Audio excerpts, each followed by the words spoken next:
ধর বন্ধু একটু ঠান্ডা খা। না না বেটা, এইগুলো খাই না। ভাই তো এখন 2.5 কোটি টাকার মালিক। বস কি বন্ধু 2.5 কোটি টাকার মালিক? 2.5 কোটি। তুই আমার 200 টাকা দেস না বন্ধু, 2.5 কোটি টাকার মালিক হয়ে গেছে। আরে বেটা, তুই রেছিস তো 200 টাকা নিয়ে, আমি এখন 2.5 কোটি টাকার মালিক। তো হিসাব কেমনে আছে। বন্ধু কেমনে, আমার একটু দেখাইস তো বন্ধু, কেমনে কেমনে? আরে বেটা শোন, তোর তাইলে বলি। আমি একটা ওয়াজ শুনছি। আচ্ছা ওয়াজ শুনে এখন 2.5 কোটি টাকার মালিক। শুনবি? শুনাস না একটু বন্ধু।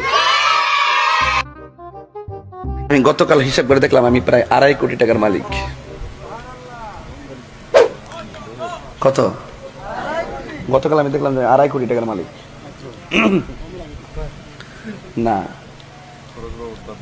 ওখান যদি দুদুক শুনে আমার আইব দর্ত। এটা টাকা না, মানে আমার যে কিডনি আছে, বাল্ব আছে, বেচলে আর- তুই বেড়া, তুই একটা ফালতু লোক বেড়া, এটা কোনো কথা হইলো?